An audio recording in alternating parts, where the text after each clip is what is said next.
Avichi College of Arts and Science is a co-educational institution affiliated to the University of Madras and managed by the AVM Rajeshwari Trust. Our college offers UG courses like BCom General, Accounting and Finance, Bank Management, Corporate Secretaryship, BSc Viscom, BSc Computer Science, BCA, and BBA. Our college provides varied experience to the students.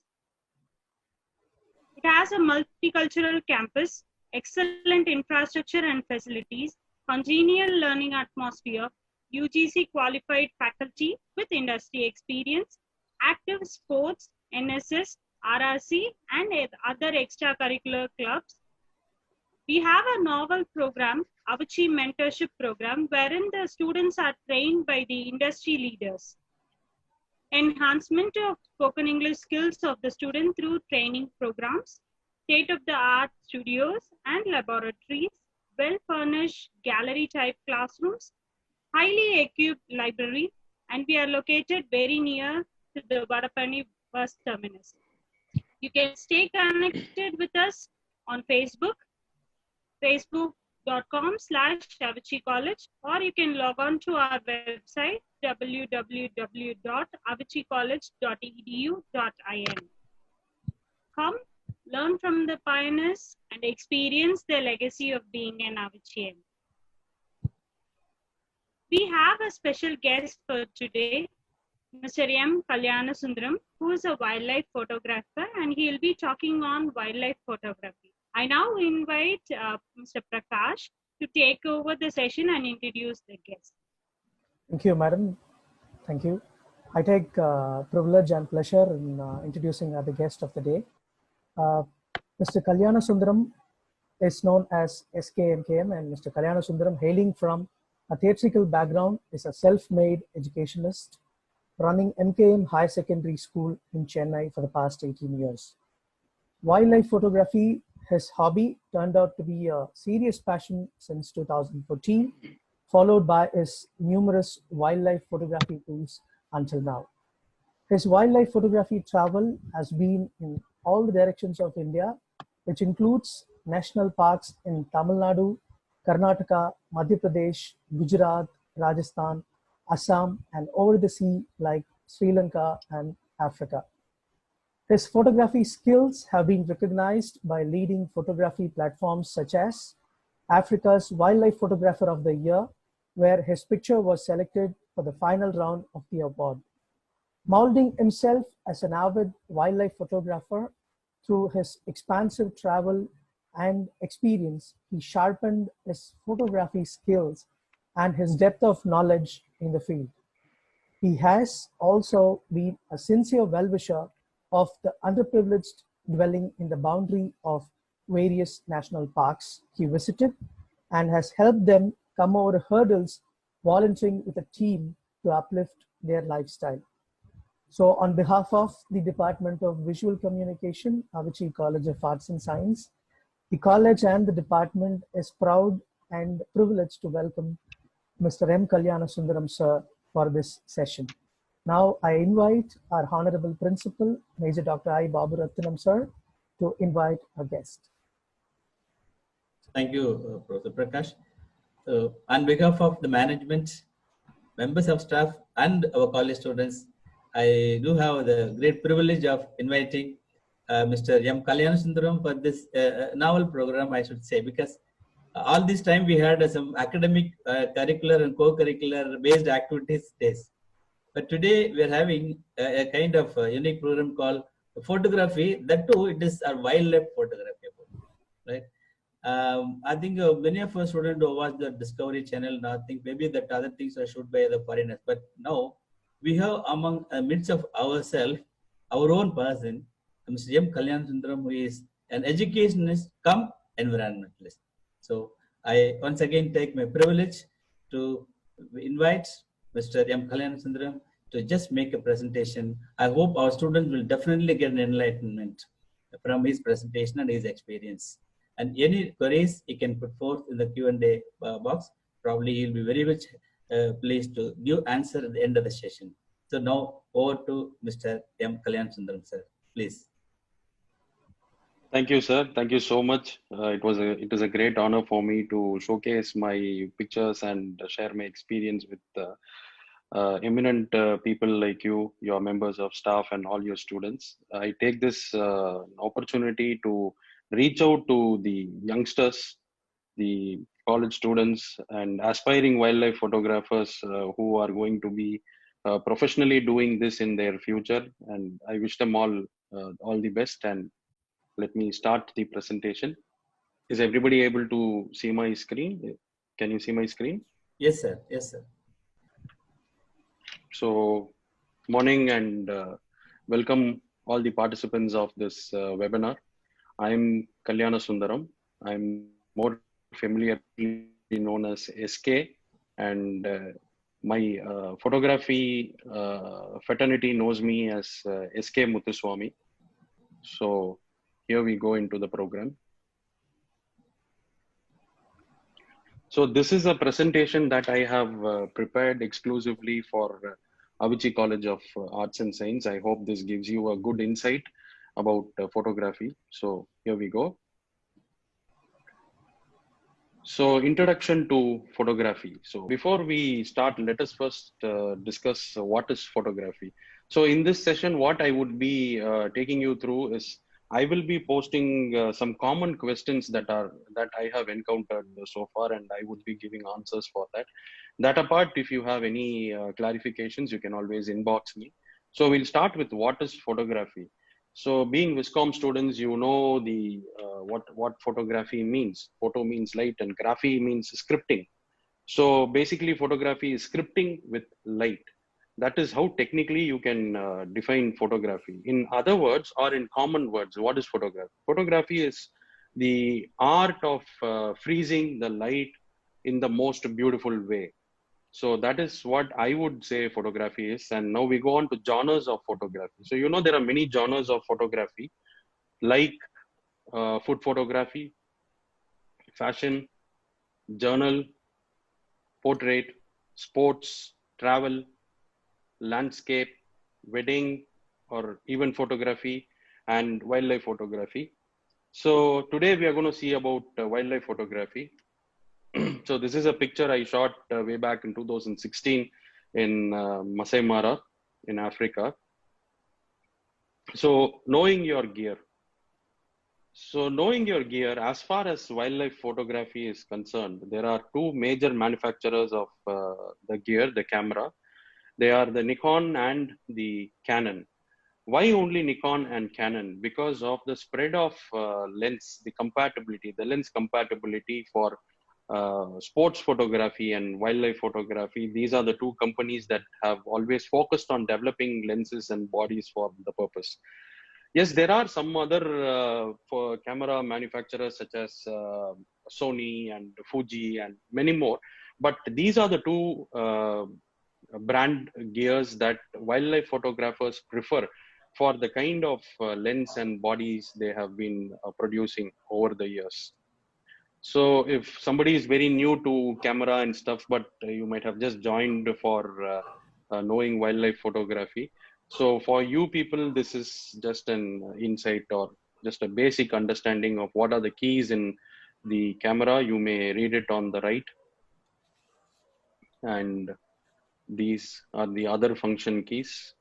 These are even more the fundamental keys that you see in any camera. However, I have to tell you, not every camera has the same function keys and the same buttons, or the same functions for the same buttons. As the models vary and as you go up higher models, the keys and the function combinations vary. So next we get into what camera gear to use for wildlife photography. So for wildlife photography, I wouldn't say there is any special gear that you have to invest on. So basically you need a decent telephoto lens and an appropriate body. So what is a telephoto lens? What is a decent telephoto lens? So a telephoto lens is anything that zooms beyond 70 mm of focal length to 200 mm focal length. So anything above 200 mm focal length is called a super telephoto. So why do you need such a lens? Just because you, in wildlife photography, you would be little far off from the animal. You don't get to go as close as in other genres of photography. So you have to go for a telephoto lens and an appropriate body. So what is this appropriate body? The appropriate body is, what I mean to say is, your body should have good FPS, that is frames per second. So what is frames per second? So in basic entry level gear, like for example, Nikon 3200 or Nikon 5200, those gears are crop sensor gears that have like 4 to 5 frames per second. And as you go up, the higher models like a D5 will have like 12 frames per second. And of course, it can give you many beautiful pictures because it can take up to 12 frames in a second. So that is the appropriation of gear that I mentioned. And then we go on to this question, where do I need an expensive, advanced, or a trending camera for wildlife photography? Okay, for that question to be answered, I will show you this picture of a tiger that I shot way back in 2014, I guess, in Kabini. This is, to mention, is my first picture of a tiger, the first picture of a tiger I shot in a national park. Along with that, I will show you the picture of the same tiger, which I shot a few seconds after I shot the first one. So I think this picture is a very appealing picture. I don't think anybody would have a second opinion about the clarity and the beauty of the picture. So this picture I shot in Nikon 5200 and a Sigma 150-600 f5.6 6.3 lens. So being Viscom students, I hope you understand the f5.6 and 6.3, and Nikon 5200 is very basic Nikon body. And Sigma is of course a third-party lens for a Nikon body, and it is 150-600 at f5.6 to 6.3. So with that combination of the gear, I was able to produce a good picture like this. So my answer to the question is no. The best one is the one you have mastered already. So I would always say, than having an advanced gear, which you will be very proud to possess about, it is always better to take pictures with the one which you have completely understood the functioning and the capability of the camera. So you don't have to spend much. You know, the cost of gears these days, a D5 costs close to 4.5 lakhs, the body alone. Nikon or a Canon 500mm lens costs like 8 lakhs or something, which if you can afford, yes, but only after you have made potential experimentation with a basic camera and you are ready to go on the field. So I would always say, it is always said, you don't go to a war without a proven weapon. So the proven weapon is not only the gear, you must also prove yourself to use any kind of gear that you use. So no, the best one is always the one you have already mastered. So now again, know your gear. The next question is, what significantly one should know about his camera? So what should you know about your camera? At least one should know what is ISO, what is shutter speed, and what is aperture. So these, as Viscom students, you know what is an ISO, what is shutter speed, and what is aperture.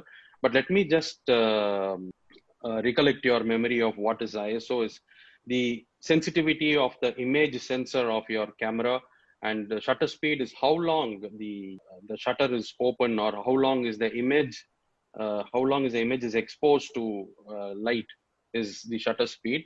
The shutter basically acts as a door opening and closing, allowing the light to enter your image sensor, and then it shuts down once you have finished the click. And aperture is the opening of the lens for the light to flow in.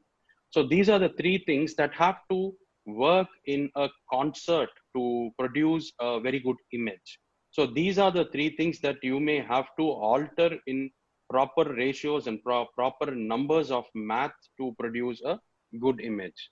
So going on to the next how and where to begin wildlife photography.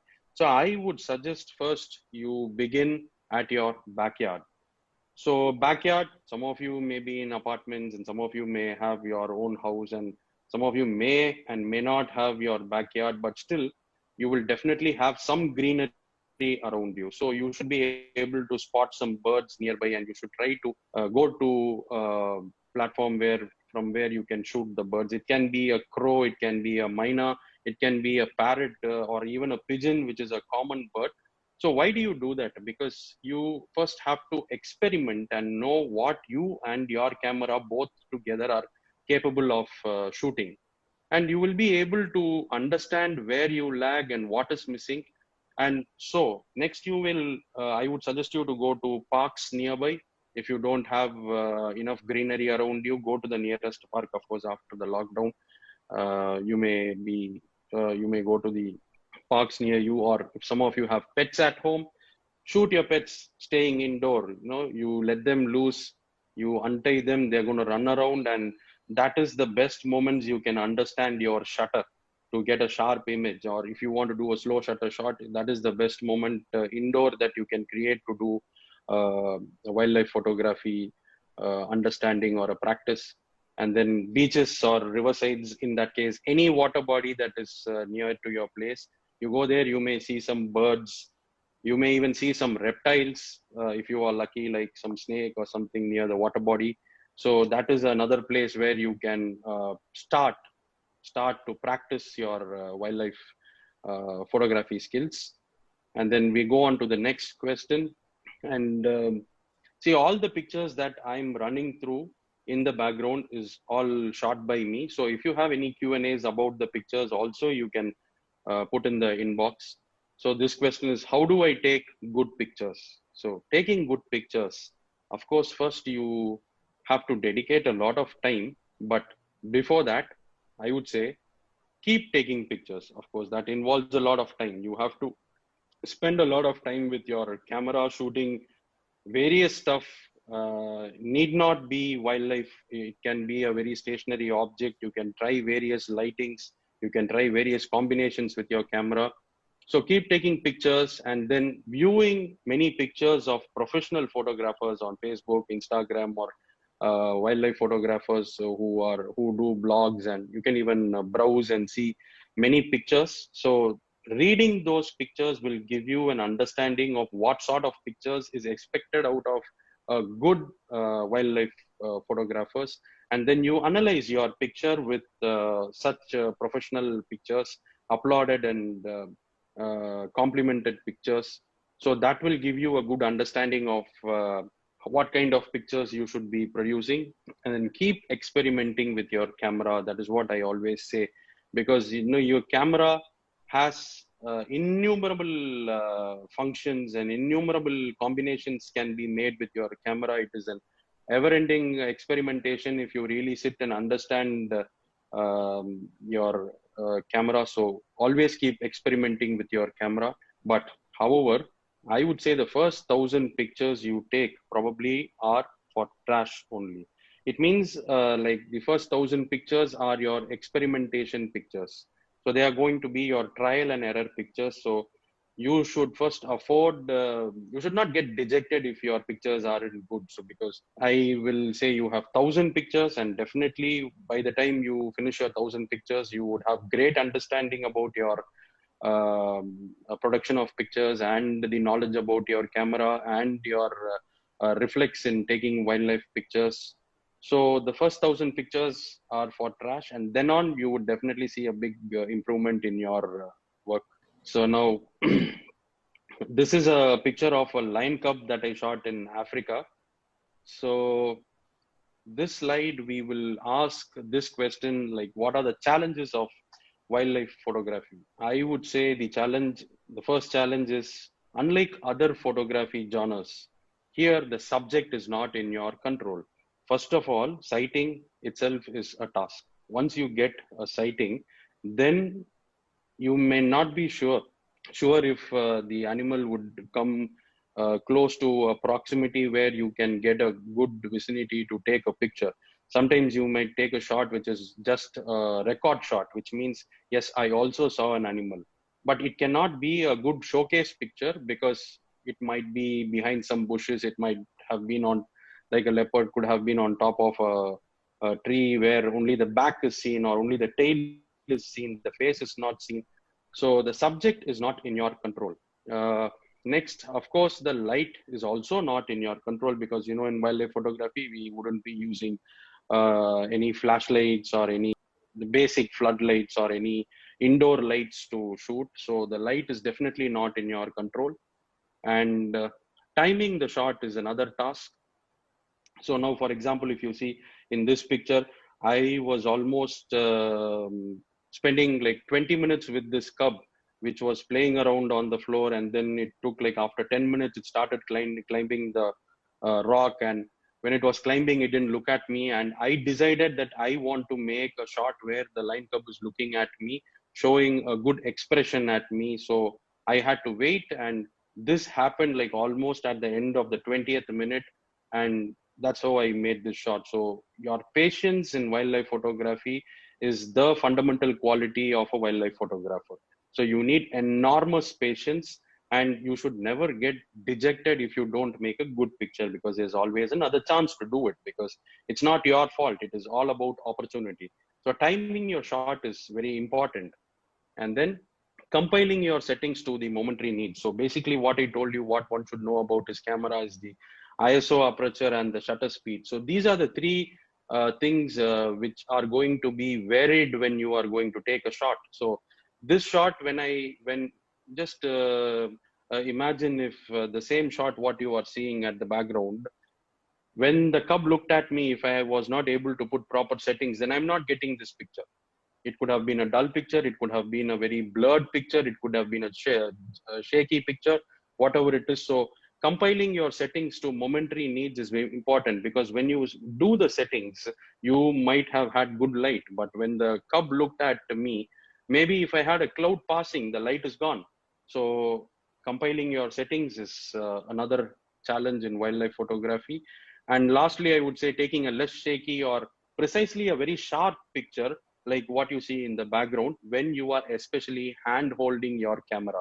Because the wildlife photography the gears are very heavy gears, unlike other photography genre gears, where you have a tripod or a monopod, or you have a trolley, or you have a gimbal. In other genres of photography, in wildlife photography, it is 99% handheld. And the body is like close to half a kg, and the lens is like 3 kgs, sometimes more than 2 or 2.5 kg. So you've been holding it for quite some time, waiting for the cup to look at you. And the moment it looks at you, you know how heavy or painful your hands will feel. And that's when your hand starts shaking. And in that shake, it matters a lot. You may miss a very clear picture or a sharp picture like this. So considering these as the challenges of wildlife photography, we go on to composing a frame in wildlife photography. So this is a picture of a fully grown male tiger, which I shot in Ranthambore in 2017. So again, here I will tell you how to compose a frame. So composing a frame requires a few things, like try to make an eye level shot. So eye level shot is something like what you see in the background. So my camera is almost in eye level of the animal. And then choose a good background. If possible, make an eye contact shot. Follow rule of thirds. Consider the light. Time your shot. Keep focus on the eye. So those are the things that are very important in composing a frame.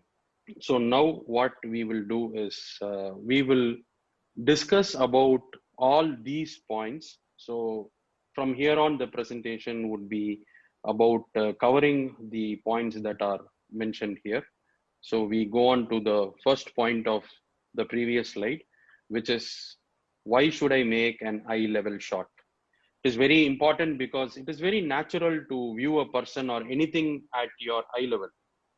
See, that you can realize when you talk to somebody who's very taller than you, or a kid who's very short. You don't get the eye level of a person obviously depreciates. No, because your physical comfort is important to have a connect with anybody, and an eye level shot will give you more details. So like when you look at your computer screen now, I have put a close-up shot of elephant, which I shot in Kabini a couple of years before, where you see it is a bang-on headshot of the elephant. So this, you know, how tall is the elephant? Now, if I have to get an eye-level shot of an elephant, I have to literally stand on the seat of my vehicle on which I was doing my safari, and I have to click this picture.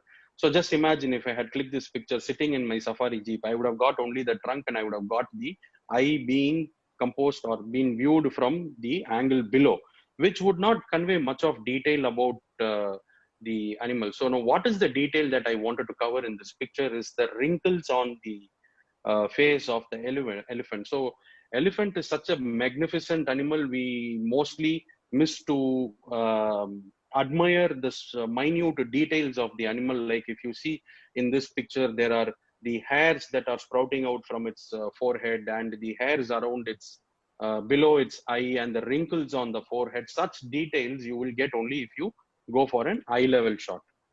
So it also creates a good connect with the picture to the viewer of the picture. So that is the reason. And finally, considering all the points above, your picture may not look a professional picture at all if you don't get an eye level shot. So I'm showing you some pictures of pictures I shot showcasing the eye level shots. So this is one leopard that I shot in Masai Mara in 2016 in Kenya, of course, Africa.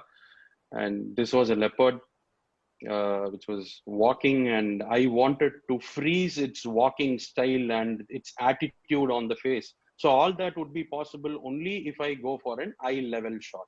Suppose if I had shot this animal from 30° above, I'm going to miss the attitude on the face. So which is not going to convey anything when anybody looks at the picture. So that is the importance of eye level shot. Now that was a leopard walking, and this is a leopard cub sitting. This also a shot in Africa. So now I have to go down from the level, from my zero level where I was sitting and shooting the earlier leopard. Now I have to sit and I have to give it a shot. And this is again a eye level shot.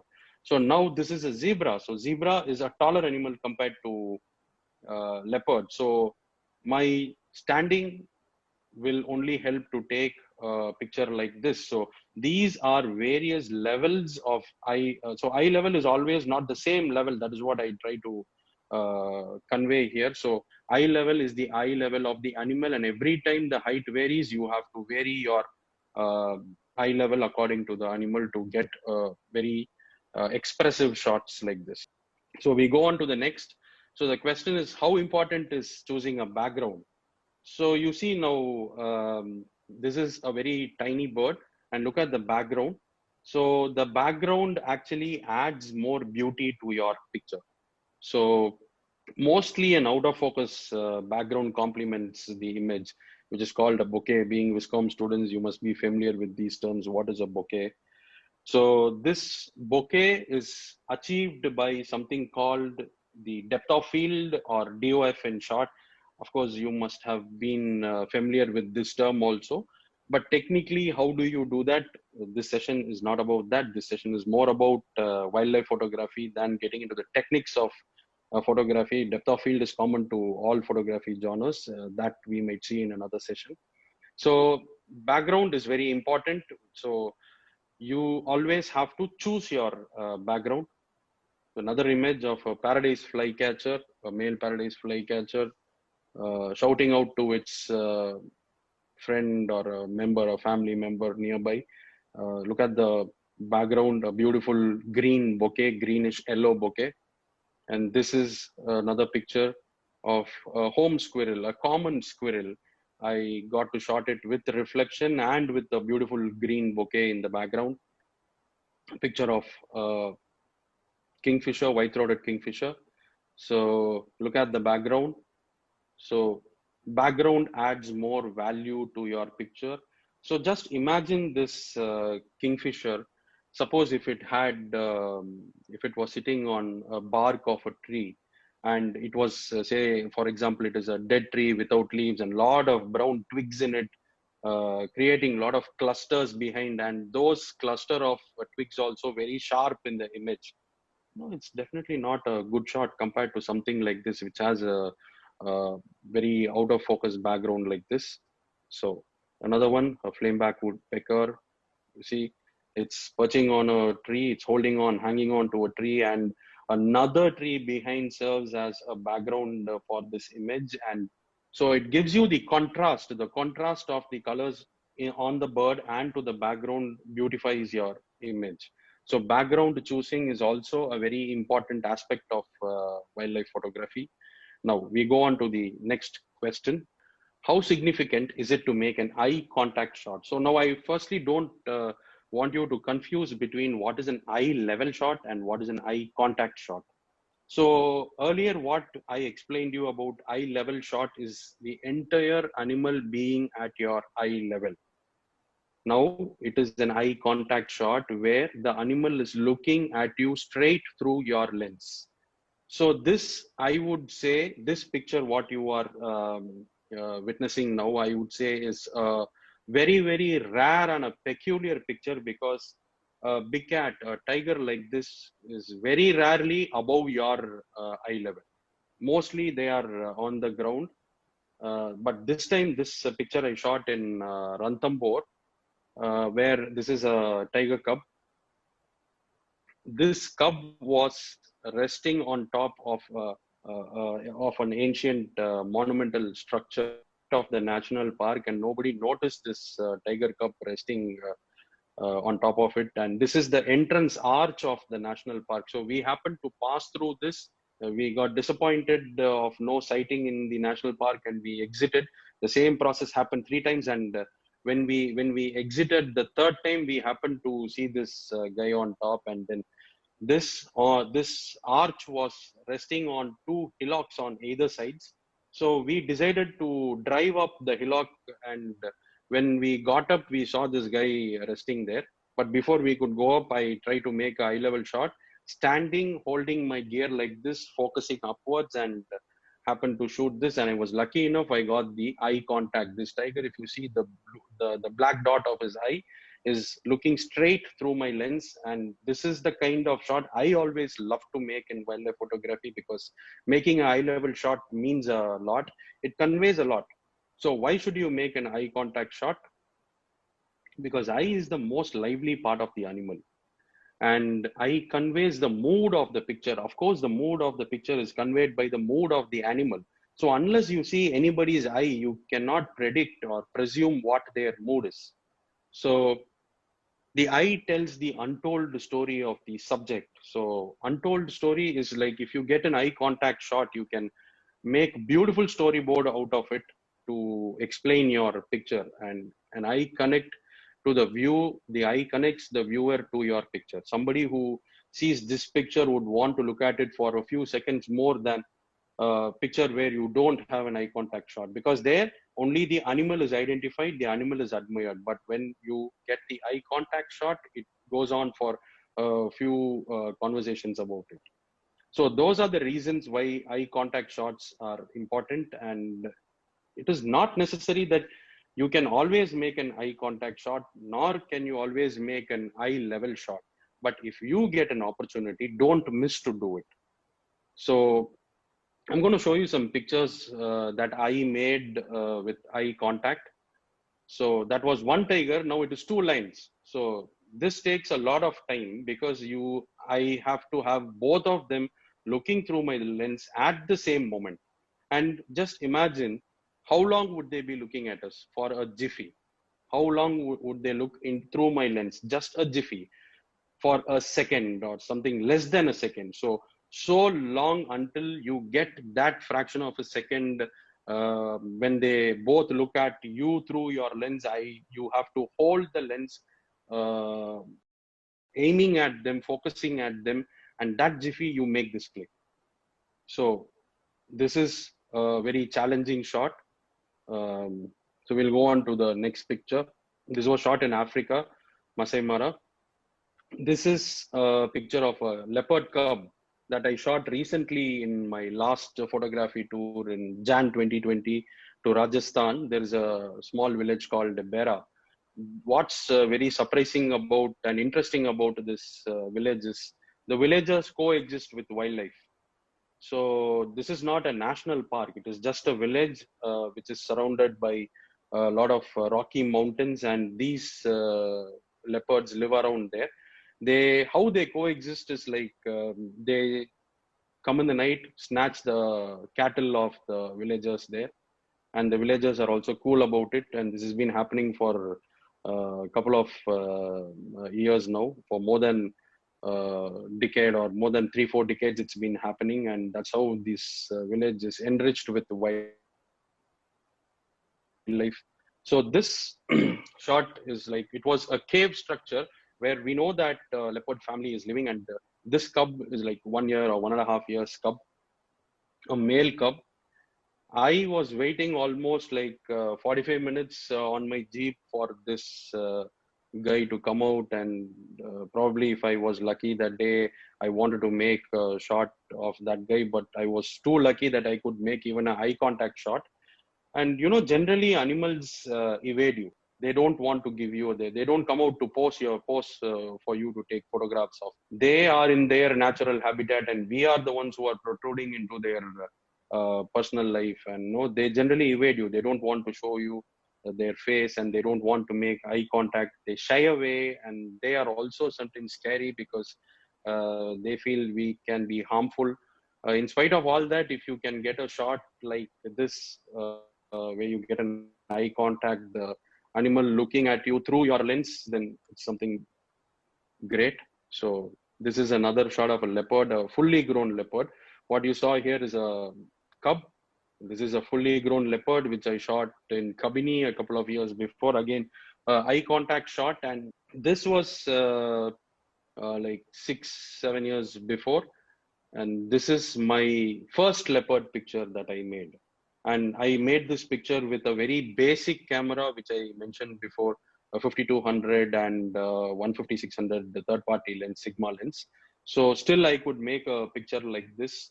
So your advanced camera does not really make a difference as long as you are really mastering your gear.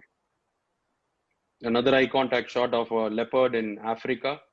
So again, if you see, this is a eye level shot and an eye contact shot where I have to get down to the level of the leopard that is lying. Unlike this leopard, which is standing, I can just sit and take a picture. This I have to bend down a lot, and still with efforts, we have to get this eye contact shot. Eye contact shots are very, very rare and very, very tough. So you should try to make one of them if you get an opportunity. And this is another eye contact shot of a tiger that I shot in Ranthambore 3 years before. This guy was in the pool for maybe because of the heat.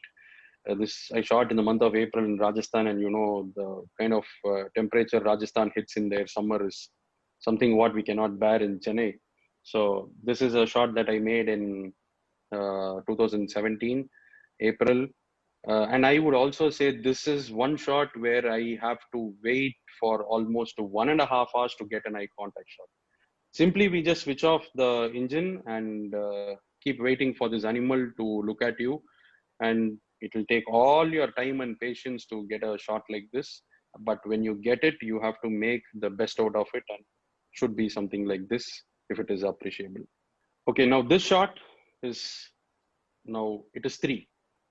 2 was tough, 3 is more than a task.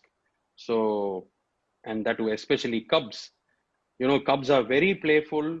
They really don't bother you. They don't mind your presence around them. Of course, when the mother is around, or the lion is around, or the lioness is around, they leave their security and they leave their safety to their mom and dad, and they go on playing. And this play happened for like more than 45 minutes, and I had to wait. And the best part of it is they were at the edge of a cliff, and after that they have to roll down on the other side, like how you see in the Lion King movie. So I have to wait for I had to wait for 45 minutes, and then luckily I made this shot. I was very adamant that I'm not moving without making a eye contact shot of all the three. So I knew that they are going to become tired in some time, because I'm seeing how long they were playing and how they were playing, and I know they're going to rest in some time. So what I come to confer from that is that you should also be evolving yourself with wildlife to understand, to anticipate the moments, the next moments and hours of every animal, so that you know that some waiting can give you a good benefit of a shot like this. Okay, now we go on to rule of thirds. Viscom students, you might have already learned about what is rule of thirds. So what is rule of thirds? First, I'll show you this picture of lioness, which I shot in Africa. So the rule of thirds is like this. So rule of thirds, what does it say? I'll show you another picture. That was a close-up picture, and this is a zoomed out picture of a leopard on top of a hill, and it is a silhouette also. So what does rule of thirds say? Keep your focus or the point of interest of the frame on the intersection or along any of those lines. So the rule of thirds basically partitions or separates your frame into 9 parts of equal thirds. So why should you shoot like that and create a positive space? Because it is the most natural way of viewing a picture. So I'm going to show you some pictures of implying rule of thirds like this. So this is a cheetah shot in Africa, resting on a mount. Is this picture following rule of thirds? Yes, the animal is at the left bottom intersection of the grid lines. And these are the lines that you will see when you view through your camera. When you view through the viewfinder of your camera, you will see these grid lines, and those lines actually help you imply the rule of thirds. So does rule of third only apply for landscapes? No, it also applies for portraits like this, a cheetah walking towards you. So now it is not in the intersection, but it is still on the line, but still there is an intersection at the leg following the rule of thirds. Now this picture, does it follow rule of thirds? Actually, no, it does not follow.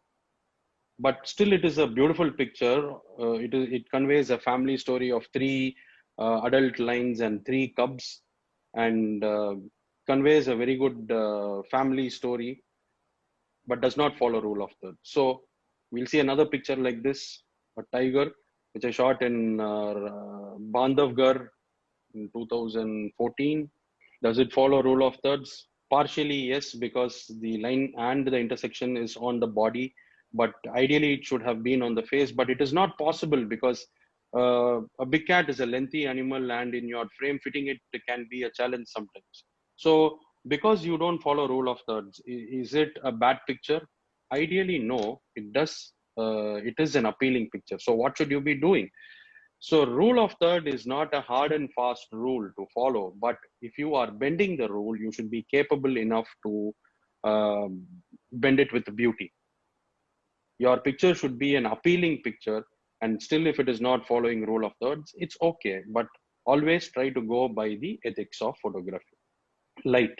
So light is something important. Light is the key to photography, and as I said, in wildlife photography, then we don't have artificial lights which we can hold. It is only the sunlight in the morning and in the evening. So about light is a key to any picture, and I would say dawn and dusk are golden moments when you get the soft light getting introduced and the soft light which disappears in the evening. That is the time you can make beautiful shots like this. A silhouette of a heron, if you see, with the beautiful golden light in the background. And this was shot in Jan in Ranganathitu, so you have the mist also adding on to the beauty of the picture. And this is the best time to play combinations with your camera and try out different shots for your understanding. So this is a picture of a lion that I shot in Africa. This was as early as 5:30 in the morning. So look at the magic it is doing, as if somebody is holding yellow light from behind. So that is the kind of magic the morning light can do to your picture. So I'm going to show you the next picture. What I'm going to show you is the picture of the same lion 20 minutes later. So this is when the sun rises at the horizon. So the yellow light completely covers the frame. Now look at this. This is 20 minutes later. Look at the movement of the sun, what kind of light difference it's making. Now, I've got a rim lighting on the line where, compared to this picture where it is completely yellowish. Now I get the natural look of a lion with only the rim light. Now the sun is risen above the horizon, and it is giving you a backlight like this. So the morning hours and the evening hours are the most golden hours for a wildlife photographer, and you should definitely not miss it. This is another picture of a pelican in Ranganathitu in Karnataka. It's a bird sanctuary.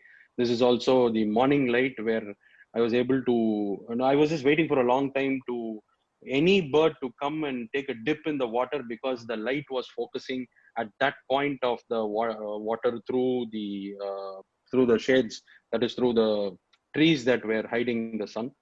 This is another picture of a wildebeest, the same like the previous line picture, what I showed you. This has a beautiful sunlight. If you can see, the sun is coming from the left, that is the east.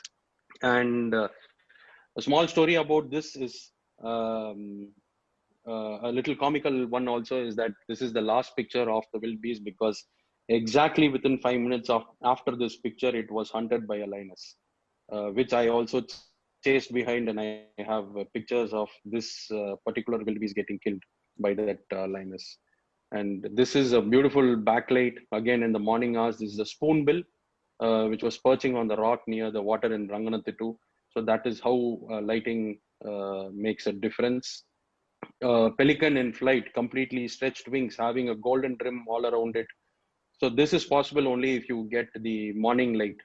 And this is crocodile basking. A usual attitude of a crocodile, keeping its mouth open for a long time. You call it basking on a rock in the river in Kaveri. And if you have mispredicted that this was shot in the night, no, you're wrong. This was shot in broad daylight, around morning 8:30, 8:45. I shot this. But how come the entire picture is black? The background is black, but there's only light on the picture, is because I underexposed the image. I underexposed when I shot. You see there is an underexposing button in your camera body.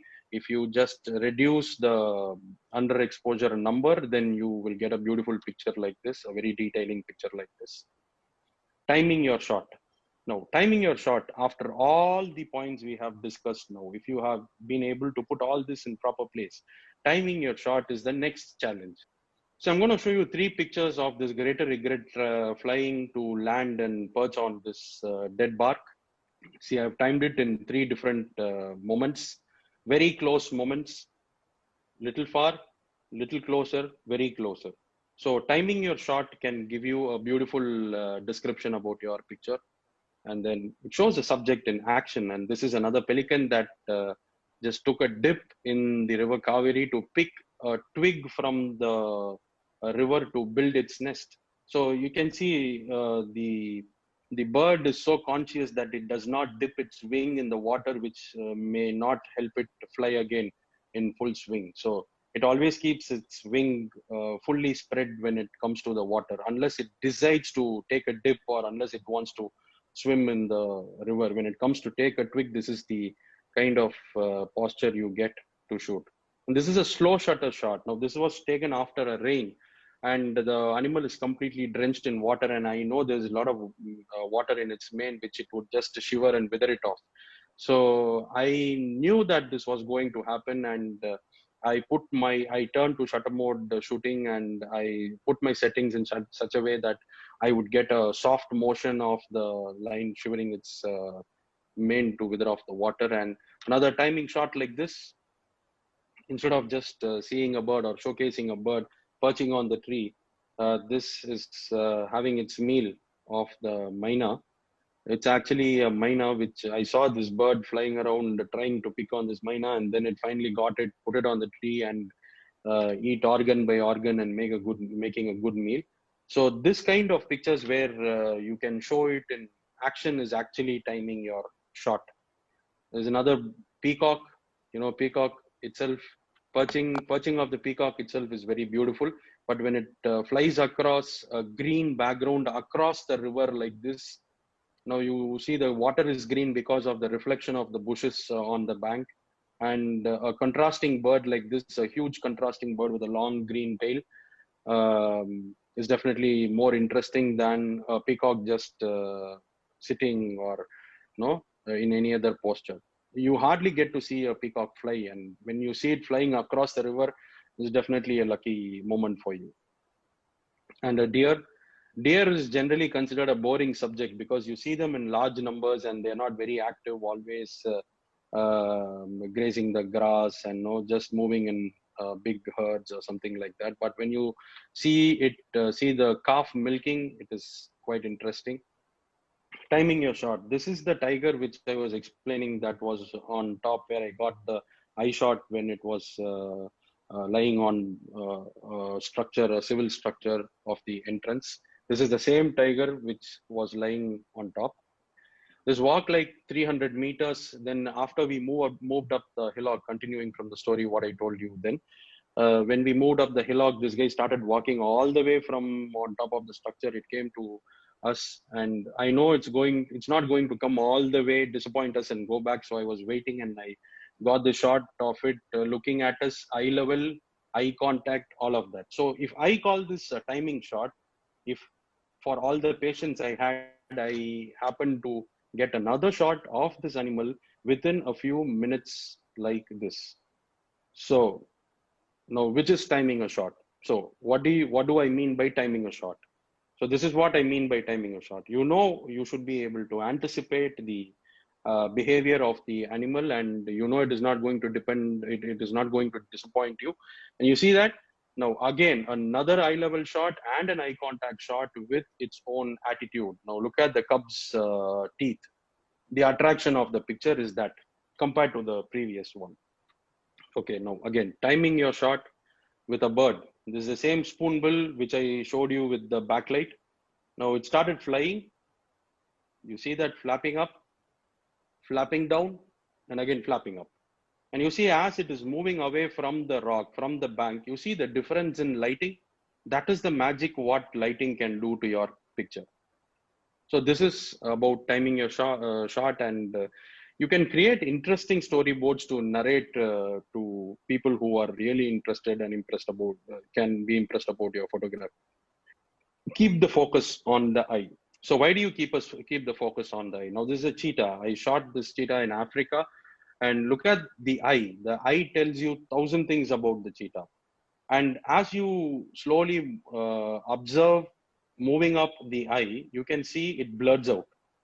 It's okay if it blurs out. That is not the detail of the animal. The detail of the animal is in its eye, because eye is the most lively part, as I told you before. Look at this line. You can see the sharpness on the eye is not there in the ears and the area around the face, because eye speaks more. What you need is the eye of the animal. Now again, eye level. So this is a portrait of a cheetah. This was a down inclined shot like this. This was at the down of a cliff, and I was at the top, and I happened to spot this male leopard. If you see, I again focused on the eye, and it is also looking up. See, that is the important part of the picture, where the animal's eyeball has gone up to look at somebody who's shooting. It's a very rare shot, and you see the whiskers are very clear. As you move down the body, it becomes more blurred. So the story is all about where the eye looks, what the eye narrates to you. Okay, now after all that, now I have to discuss with you about what matters on a safari. So now, after starting from your backyard to capturing your pets to some water bodies or river banks or whatever, then after seeing all these slides, now we have to go on floor. The real floor, national parks, where you go to shoot animals. So what is important in a national park, or what matters when you are on a safari? Ethics are very important in a wildlife park. And for your comfort, carry compact and portable necessary possessions. act responsibly when you are in a safari or in a wildlife park. So what is ethics? What are the ethics that I'm confining to? Is firstly remember the national park is not our home. It is home for wildlife. Those places are reserved for wildlife and definitely not for us. We are crossing boundaries. We are taking advantage of their cooperation to go and see them at their natural habitat. So we should make sure that we are not a disturbance for them or a distraction for them by any means. So all excitements when you see an animal or when you are on a safari jeep with your friends, and I know like the kind of conversations and the kind of fun that you the kind of fun you might have when you are with your friends in a safari jeep. Sometimes if you are not conscious, it can lead to some unethical acts. So what are those unethical acts? We'll discuss further. Firstly, don't use a flash in wildlife photography, because when you throw flash spark of light on the animal, first thing, it can get annoyed, it can get distracted, it can evade you and move away into the bushes, or the reverse can also happen. It can always come on and attack on you. So flash is banned in wildlife photography. 99% it is banned. There are some occasions in bird photography, but we'll not discuss about that. So flash is definitely not something that you can use in wildlife photography in a national park. Next, keep a very low voice. You should not be disturbing. You should not disturb the animal. In two ways, it can affect your photography opportunity. One is like the animal can again evade you if it knows that somebody is, when somebody is loud, if it can hear you, it will definitely move inside the bushes. And you're not going to get the sighting at all to make a photography. The other thing, if you are loud, it is also going to distract your naturalist, and your noise can sometimes can be so loud that even the naturalist or the guide or the driver who's driving you inside may not hear if there is an animal around. So always keep a very low voice, and carry whatever trash with you back to the camp. So don't litter the park.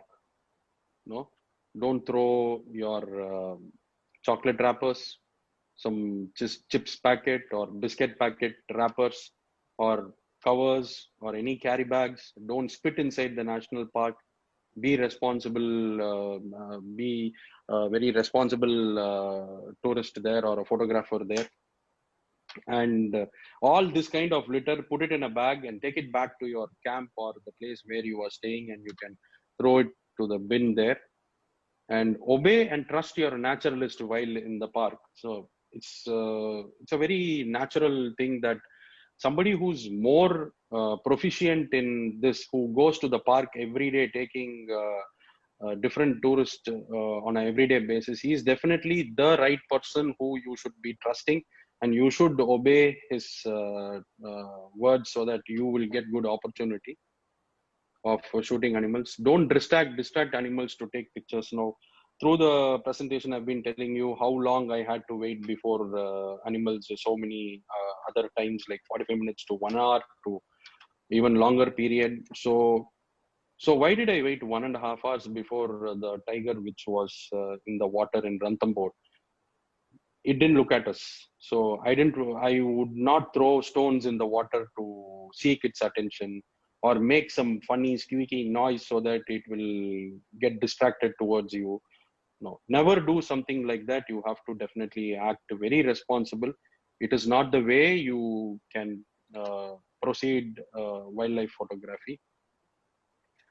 So keep calm and be patient when you are on your safari. It's very important. These are the ethics that I would convey at first. And before you go for the safari, what are the things that you should remember? So remember, before you embark on a safari, few things. Clean your camera and lens as prescribed. So Viscom students, you know how to clean your camera with the soft cloth, with the appropriate liquid, or with the brush, or with the air pump. You know how to clean and how to maintain your cameras. Do that. Check your camera battery levels. After you go to the park, when you get to see a tiger and that time you notice there's only battery remains for another 50 shot, then the safari is gone. So you have to check your battery and check your memory card. Sometimes your memory card does not have enough space to accommodate more new pictures of the day. So check your memory card if you format it, or if you have to delete some unwanted pictures to make space. Carry a compact bag for yourself to carry some essentials like water bottles, or simple snacks like banana, apple, or something like that.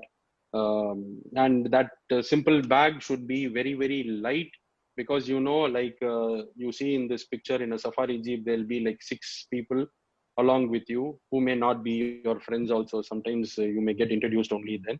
6 of you have to sit in this jeep, and with all long gears you have to sit. You have to give preference to the safety of your gear in this rocky roads. In spite of that, if you carry a big bag, you're going to occupy more space, a lot of discomfort, and when the animal comes, you are going to find it difficult to prepare yourself to take the shot. So do that. Use a bean bag for support. So when you are handheld, there might be shakes. Keep a bean bag. Bean bag is a small sack kind of thing where you can put rice or beans, on which you can keep the camera and take a very sturdy shot. Click a few snaps before you enter the park to assure that your camera mechanism is fine, so that you can take good pictures. So the last point is a very important point. Is happened to me many a times before. So I would go on a safari last evening, where I would have set my camera for the evening lighting needs. Next day, I would go back to the camp. I would be very tired. I will just crash after dinner. And next day morning, 4 o'clock, I wake up, and 5 o'clock I enter the park. So I hardly have the time to check my camera. I would be rushing to the jeep, and the jeep goes on. And while the jeep is moving, you cannot make any changes, and you forget what changes you made last evening. And when the animal comes, you start shooting with the evening need, the settings that you made in the evening, and the morning pictures are going to be black. So always check your camera for settings before you enter the park. So with that, I would stop today. So we come to the end of this session with that, and that is my Facebook ID, and it's my Instagram handle. So if you wish to follow me, most welcome. Happy to invite you all to my Facebook and Instagram handle. So I would wish you all happy photographing, and thank you so much for having me with you all in this session. Thank you, sir. That was wonderful. An excellent presentation from your side. Would be very thankful to you for presenting all these. It is like you have been taking us to all the national parks that you have been to. That was wonderful. Thank you, sir. Wonderful. So as I always say, it has always been my a pleasure to showcase all the photographs I have taken to people who are really interested in seeing and viewing wildlife pictures. I think we have some question and answers, sir. I can see like there are some 18 questions posted already. So we shall take few from it, sir. Let me just read through that. There are 19 by now. Yes, sir. Okay, so Surya Lingam. This is the first question, sir. 1124. Surya Lingam. What kind of lens which are used for what kind of animals? So there is no, I would say there is no specific lens for any kind of animal. So see, suppose you go to a national park, you have a tiger, you have a deer, you see a wild dog, and then you see a croc. All of this, you cannot keep changing lenses every time you see a different animal. So it is the same lens. It all matters about how you are composing your frame according to your momentary needs. That's what I explained. So what I use, I will tell you. I generally carry 2 bodies and 2 lenses. One is a D5 and other is a D500. Both are Nikon bodies. And on the D5, sir, do we have time? We are already 12:08. Yes, sir, we have time, sir. Can I take some 10 minutes to answer these questions? Our pleasure, sir. Please. Thank you, sir. So I have these 2 bodies. On D5, I mount 100-500 f5.6 lens, and on my D500, I mount the 70-200 lens. So it only matters whether the animal, that is the subject, is closer to you or farther to you. Suppose if the animal is very close to you, definitely you may not be able to use your 100-500, where you can maybe only focus on the face of the animal. Suppose if you want the entire animal in a frame, then I would change the camera and the lens. I would pick up my D500 and 70-200 lens to shoot it so that the entire animal comes into frame. I hope I made a justified answer for that. What are the metering modes? It's quite comfortable for taking photograph in wildlife. So there are various metering modes like the spot metering, and there are different modes in photography. But I think as long as you can play comfortably with your ISO and aperture, your metering should not be a big ingredient of your picture. I would say instead you can play with exposure compensation. And metering is actually a very big subject which I cannot explain you over this. And yeah, but that is what I would say. Rather than bothering about metering, you can play around with ISO, aperture, and exposure compensation, which generally I do. Sir, can we take pictures in our mobile phones as practice? Whether it will improve our photographic knowledge. Definitely taking pictures with your mobile will give you a decent insight to your photography knowledge, but not really. It would not complement your photography skills 100%, because you see, in a mobile phone, as you keep zooming, there's a lot of noise that will incur. And generally, wildlife, the subject is far away. You cannot zoom that far with phone camera. And definitely the functions of phone camera is different from DSLR. And I don't deny that you can make good pictures with a phone camera, but this is a little different from what you can do from your phone. So what the phone camera can give you is some good knowledge about composition, good knowledge about framing, all that it can give, but subject to where your subject is placed. Lens, lensing is essential in wildlife photography. Is this a case? How you prepare yourself? Have you felt bored waiting for a single shot? So this is a good question. Yeah. So I have never felt bored waiting for a single shot, because before I became a wildlife photographer, I was a wildlife enthusiast. I always had a big curiosity about wildlife. So I always wanted to go to national parks and see how their lifestyle is, how they behave, how their attitude is, how their reactions are to various circumstances. So once you start admiring wildlife photography, admiring wildlife gives you a 50% advantage on wildlife photography. So I've never felt bored waiting for a single shot. Selva Kumari Venkataswamy, how telephoto lens can be used effectively in wildlife photography?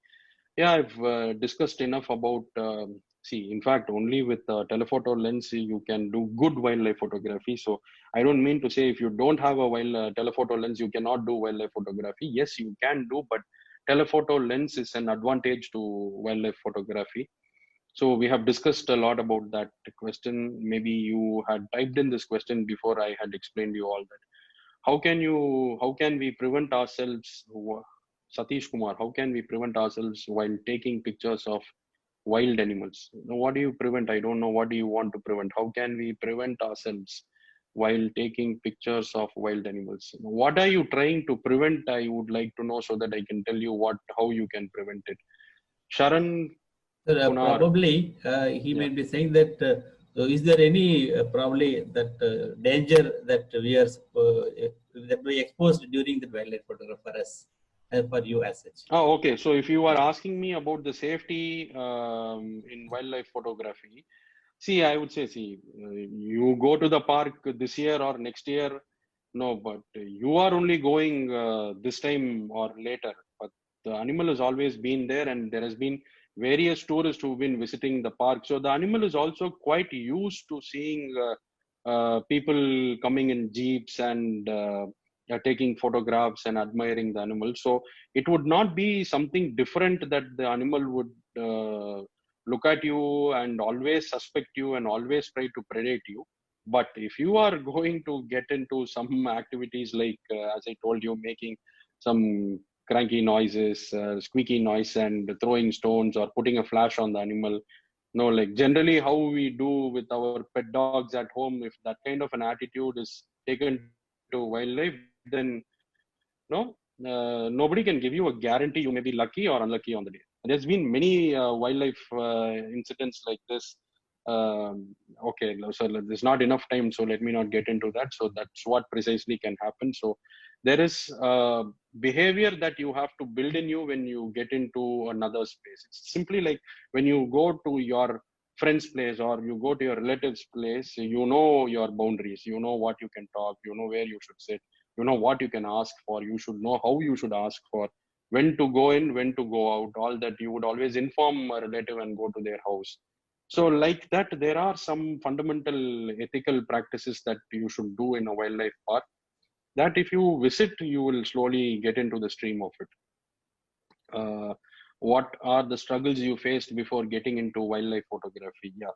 So let me tell you, wildlife photography, first of all, is a very, very expensive hobby. It's not easy to do wildlife photography. You have to invest a lot of money on your gear. So when I say invest a lot of money, only buying a gear like a D5, which is 4 lakhs, or a 500 lens, which is 8 lakhs, is a big investment. So initially for me, even when I bought 5200 camera, it costed me around 52,000. 52,000 with a kit lens, which itself was a big money for me at the initial stage. Why?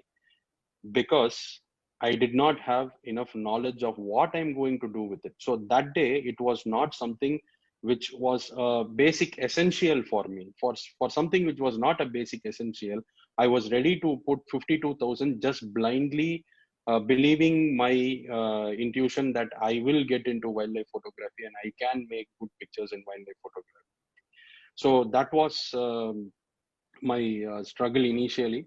And then getting on tours was even more difficult for me because this is not my profession. So let me just make that clear. My profession is something else. So if I have to leave my office, if I have to leave my institution and embark on a safari, I know what kind of valuable time I'm taking off from my office to do all this. So that was a big struggle for me at the initial stages. Then I slowly built my I just modified my office in such a way that people there could also do as good as when I'm there in office. And then I started going on. That's because of the interest I had in doing wildlife photography. Lillian Jasper, when you are in a safari vehicle, there is a shake because of the engine. How do you manage that, sir? Excellent question. So how do I manage that, sir? I will wait for the engine to stop shaking. No choice. You cannot do anything about it. It has happened to me many a times. I've many a times had a very good focus. I've had a very good opportunity, beautiful frame, but that is when the driver would start his engine, a jerk will be there, or we would be in a slope and he would have just brake and the wheel would do a half round. Again, he'll brake hard.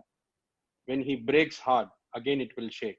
So these are all moments that you cannot evade in wildlife photography. What you miss that time is what you definitely regret for. So yeah, very informative and lucid presentation, sir. Thank you, Mr. Balachandar.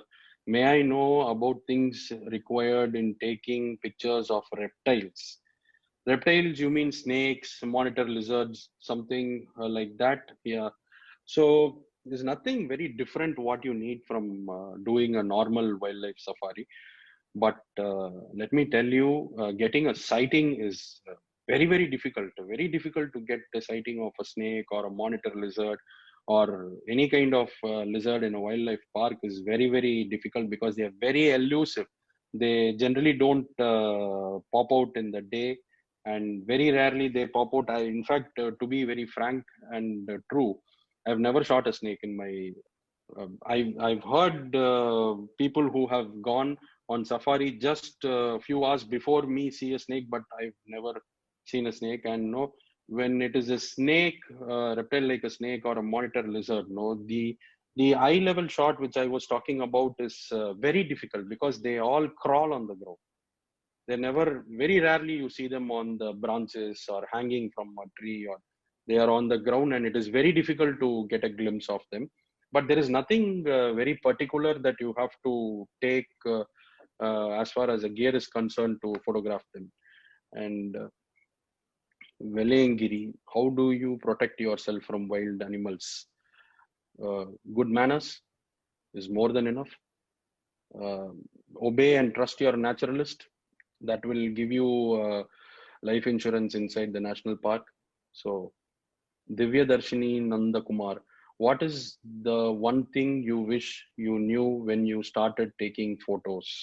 The one thing, what I would say is, I wish I knew the thrill before. I would have sped even more further.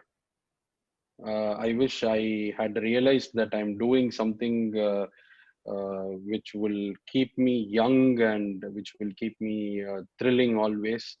If I had known that, maybe this 7 years journey I would have created to be like 15 years journey by now. I would have often left, but of course my professional commitments are hindering there. So anyways, that is the thing. So I mean to say, I've always enjoyed doing wildlife photography as much as I have loved doing my profession also. Surya Lingam, what kind of difficulties are faced when we are a wildlife photographer? So if you are talking about difficulties like the challenges in wildlife photography, I think we have discussed that enough before. Hari Prasad Bhuvaneshwaran, if wildlife photography is a safe profession, if you ask me, wildlife photography, conceiving it as your profession, see, what is profession all about? Two things should be there as I consider. One, you should be satisfied and happy about what you're doing, and it should also earn you good remuneration for your basic necessity. Wildlife photography cannot earn you basic economy for your living. See, how you can earn money in wildlife photography. One is by selling your prints, but that is not a monthly business. You don't know when your print can sell, and you don't know how much you can sell it for. And generally, buyers of wildlife prints, they prefer to buy prints of renowned photographers. And no, that's the pride. Even sometimes when the picture is not very appreciable, for the sake of the name of the brand name of the photographer, they try to pick it and they boast about saying, see, I got so and so's picture hanging in my hall or my living room. I got this for 1 lakh, I got this for 2 lakhs. So that is very, very far off for a wildlife photographer. The other ways to earn money in wildlife photography is by doing workshops, by doing guided tours. So that again needs a lot of dedication and needs a lot of experience, years of dedication for your proficiency in it. So wildlife is really not a platform to make money. If you are economically inclined on wildlife photography, then you try to reconsider, or if you can manage, all the best. Surender, hi sir, I'm Surender from first year Viscom. My question is, shall a photographer make a mild sound or some actions to get attention of an animal to get an eye contact shot, sir? Mr. Surender, please don't do that. And if you see somebody doing that, please stop them from doing that. The first unethical thing that you can do in a wildlife park is that, which is going to it will definitely check your safety also in the wildlife park. So I wouldn't suggest that. Satish Kumar, how can we get copyrights to our photos? So that is copyrights to your photos. So generally what happens when we shoot, or when I shoot in wildlife tour, I shoot in the raw mode.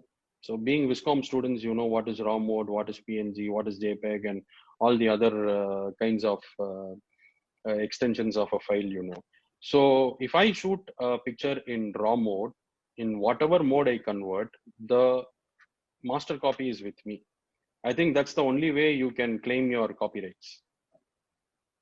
So if somebody, you feel you post it on Instagram or Facebook and somebody steals your picture and uses it elsewhere, and that gets into a controversy, or you get applauded, whatever it is. The fundamental way of claiming copyrights is by possessing the master copy, the raw copy of image. Some anonymous attendee, sir, can you suggest any good blog or YouTube channel to learn wildlife photography? Sir, I will not suggest anything because firstly, I have to know your needs, what kind of photography or what you want to know from the internet.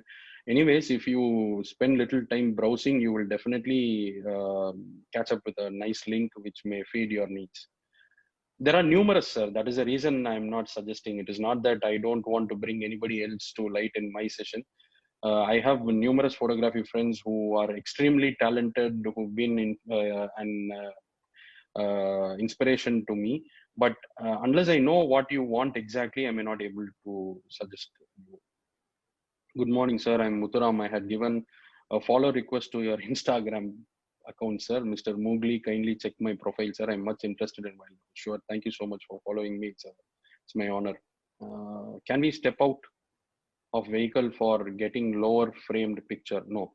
If I had missed to say that through my session, this is the first thing in wildlife park. Once you get on the jeep at your camp, you can only get down only after you come back to the camp. It's completely unsafe and unethical to step down for any cause. So if you have to, even for nature's call, you're not supposed to get down unless there is a secluded and restricted place built inside the park for the purpose. So if you have to keep yourself in comfort to all the nature calls, finish all of that and then embark on a safari. Balachandar, sir, can you suggest book resources or any reference resources to obtain authentic information about photographed animals and plants in the field? Book references, I'm not sure. I'm sorry. I've not gone by books so far. I've just gone by my practical experiences. Books I cannot refer, but definitely internet gives you a good choice of books. Akshay Raman, how do we start a career in wildlife photography? So first become a wildlife photographer. Then you can think of doing a career in wildlife photography. But I appreciate your interest to become a wildlife photographer, but it does need a lot of compromises in terms of economy and in terms of time with your family. So it does incur a lot of personal losses like that. But if you are able to make all those losses and still be a career-bound wildlife photographer, yeah, definitely it's an appreciable stream of work then. So being a career for you, yes, I would say as a career, you should pursuing it as your career. You should be doing wildlife workshops and wildlife guided tours to perceive it as your career. We'll go to the next. Do we have to choose the season for wildlife photography? I mean, like summer, winter, etc., for good pictures. That is actually a very good question. There are parks which are closed for few months in months of the year. Like if you say Ranthambore in the north, if you say it is closed for 3 months for their maintenance and for the seasonal reasons. So if you see, if you go in the month of April, May, June, almost your sighting of wildlife is assured. The tiger is assured in parks like Bandhavgarh, Ranthambore. It is almost assured, but I wouldn't give it a promise. I wouldn't promise on it, but it is almost assured. If you do like 3 or 4 safaris, you may get to see good sightings. But if you want a beautiful tiger, then you should go by end of December, Jan, no, when you can see the tiger with the winter coat. Generally, tigers build extra coat of fur on them, which you call it the winter coat, and they look more wild, gives you different look of the same animal. So yes, you can check. So it also depends on the geography, right? So for different geography, seasons are different. So you can check with the national parks, you can browse and you can take your chance of visiting any national park according to the season. Sir, how can you share the best experience in your wildlife journey that you cannot forget in your life, sir? Yes, sir, there is something like that. There are many like that, but okay, because you asked, I will just tell it short. I know we are running short of time. We should have finished by 12 and it's already 12:30. So once I got chased by a herd of elephants. I was in the last seat of the safari jeep, and I had 7 elephants chasing the safari jeep, and we were on a bridge. And ahead of us, there was 2 elephants blocking the way for our jeep to pass through the bridge. And I think that was the unforgettable and the most scary moment, because the 7 elephants which were chasing me from behind and me in the last seat, it actually put the trunk inside, and it touched my shoulder like this, and it tried to pull me out, but it missed and I escaped. It was a good day for me though. So that was one of the most unforgettable moment. If you were talking about it, this is it. So how to sell our photos of wildlife, sir? Yeah, there are websites that let you sell your pictures. There are exhibitions happening in the city now and then where you can sell your pictures, but you should be able to connect to the right person who's conducting all of these. And if your picture is appreciable, definitely it will be acknowledged by a sale. Sir, I'm Harish Kumar from Laila College. As a wildlife photographer, how much important we know about geographical condition of the spot before we go to shoot? Okay, so there are 2 things. One is a properly built and preserved national park. Other is open wild space. So now this village in Rajasthan called Bera, where I shot a leopard, I even showcased the picture now in the presentation of the leopard cub giving a eye contact shot. So now that place, there is nobody to tell you what you should do. Whereas in a national park, there is all guidance and instructions given to you before you start your safari. So when you are not given instructions, you better converse with somebody who's been on this platform for quite some time, who's knowledgeable enough, and then you go ahead doing that. So if you are talking about something like our Pallikarnai marshland where you get flamingos, or the Mutukadu Lake backwaters where you get pelicans, stuff like that, I don't think there is anything, there is much to be as instructions. You know, basically you should know your safety, right? You should know how far you can go. If it is a very swampy land, then you should know where to step and where to get down, what kind of shoes to wear, how to protect your gear.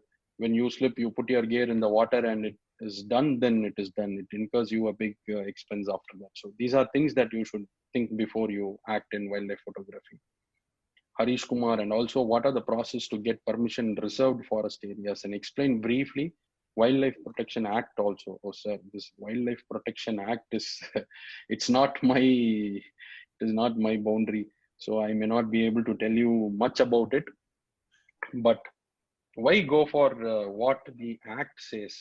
You basically should know how you should behave with any animal, be it the dog at your home, a squirrel in your tree at home, it can be a bird. You should know how to act. So that's about it.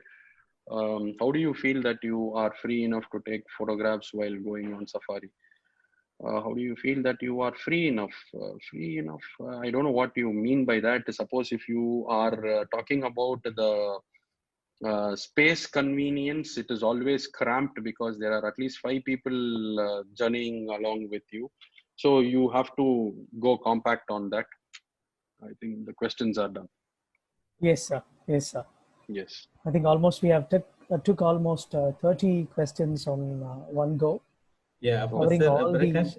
Yes, sir. Sir, have you got any experience of going to Gujarat Sasangir anytime? Sasangir has been in my bucket list, sir. If not for this lockdown, I would have said yes if you ask me now. Okay, thank you. We had an experience once. That's right. Good. Nice, sir. Nice, sir. I'd love to hear you if we are not hear something about that from you if you're not running short of time. No, Yes, no. yes. Thank you. So one, to sum up, I have a couple of questions to you from the student side. So to begin with becoming a wildlife photographer, how much I need to spend actually? It is almost the same how much any other photographer will spend. So basically, you need to buy entry-level camera and a lens. That is it. If you want a telephoto lens, see, telephoto lens, an economic third-party lens like a Sigma or a Tamron should cost you, a 150, 600 should cost you somewhere around 65,000 to 70,000. That's only for the lens.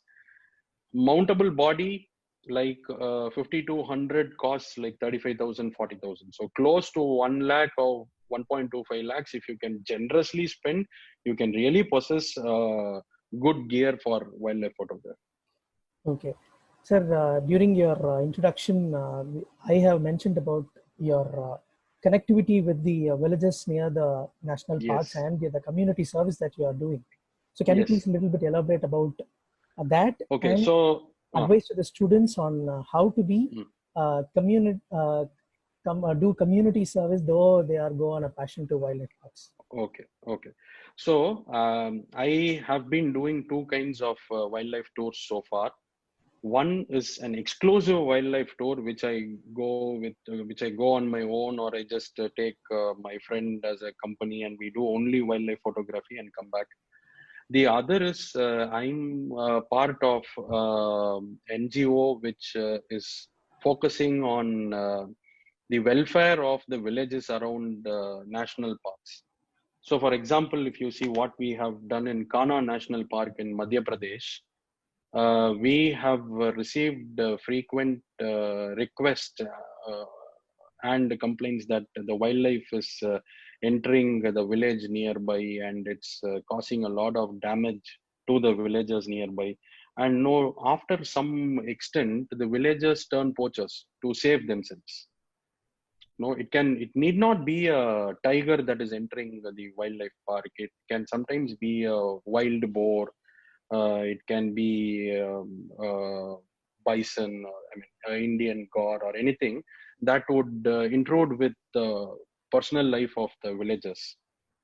So we have invested. We have spent money from our organization to build an electric fence along the village circumference. That is what we have done. And in Assam, around Kaziranga National Park, the Kaziranga National Park, India is the only place where you can see the one-horned rhinos, which are almost towards extinction. And it's one place India has to really bother about and conserve that place, because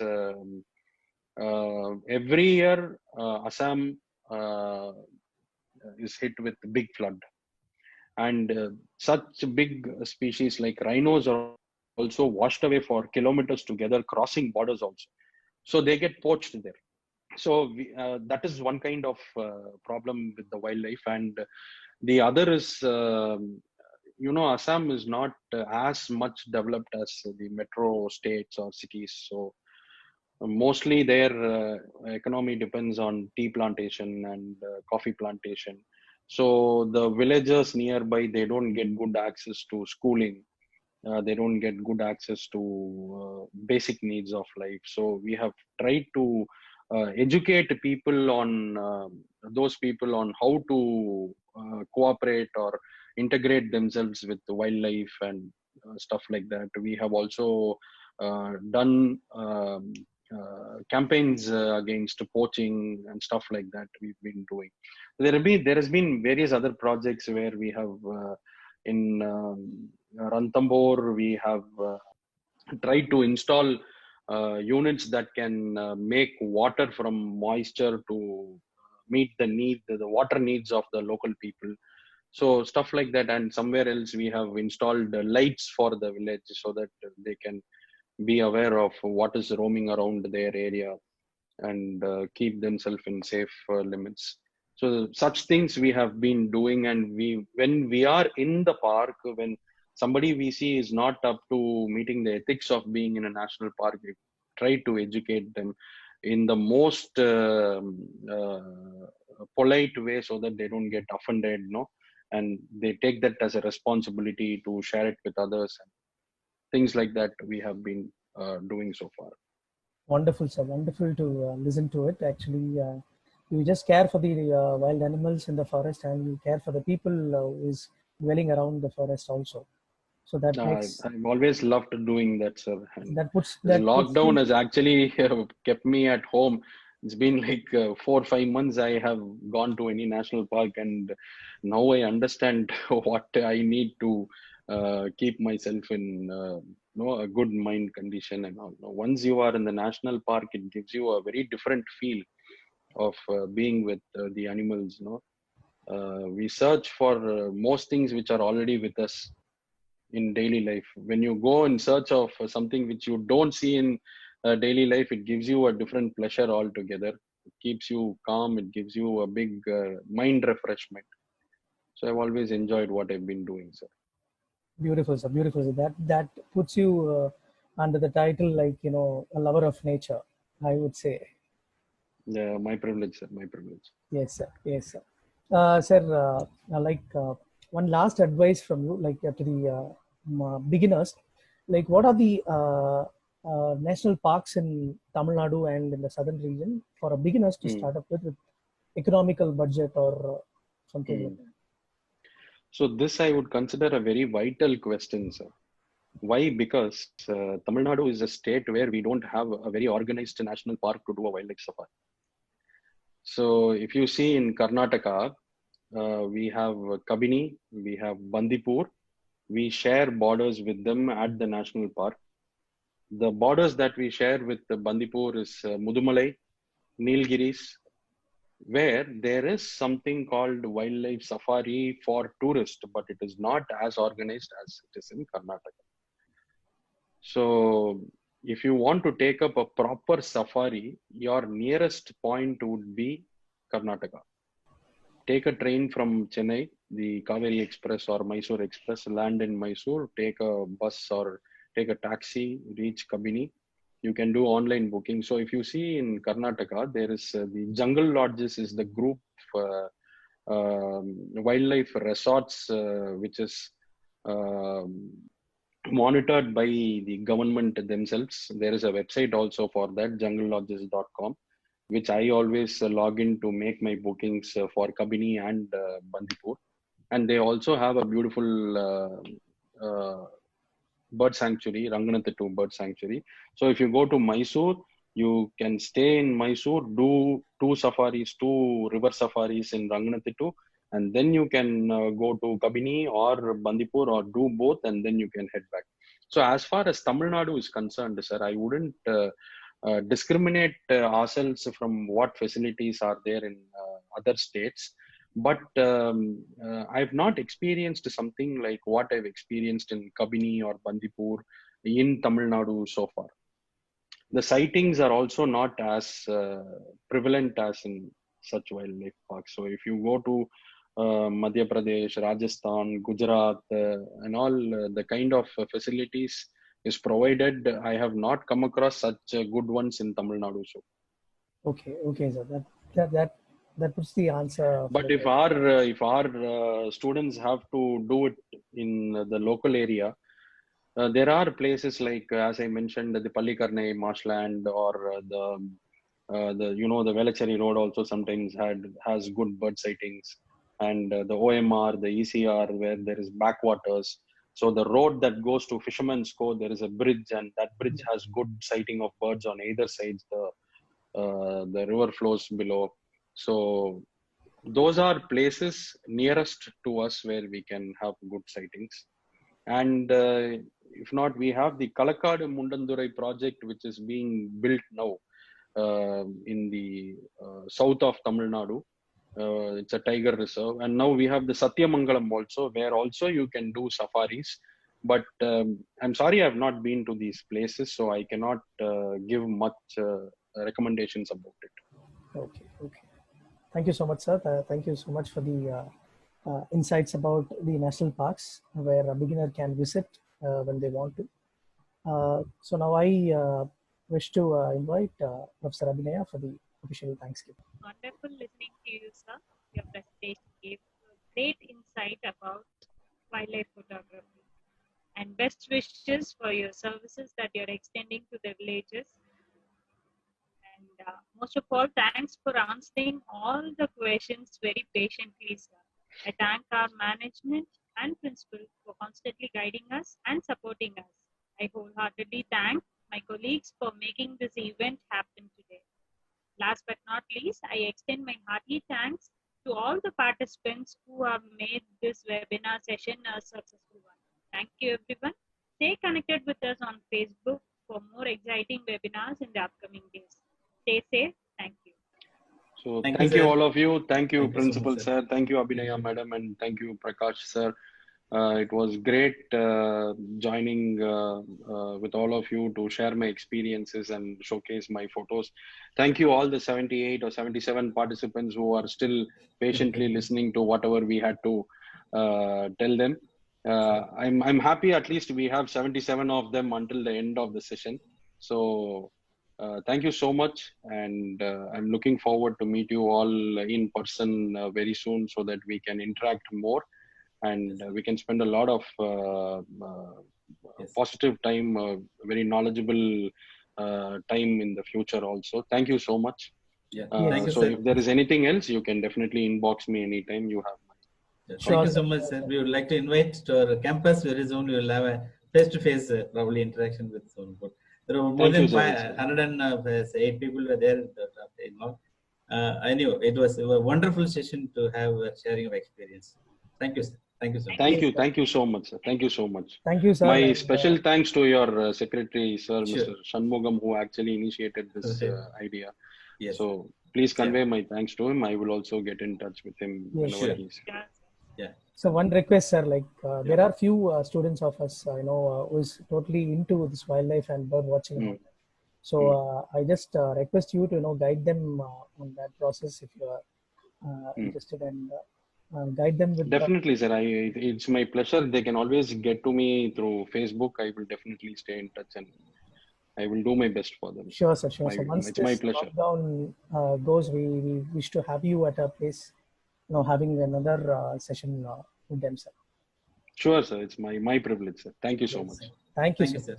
Thank you, you. sir. Thank you, one and all. I'll end this meeting with this, sir. Thank you. Yes, sir. Please, Thank you. please. Thank you, sir. Thank you. Thank you. Good day to all of you. Stay safe and stay home. We'll have all the power to come out of this pandemic season.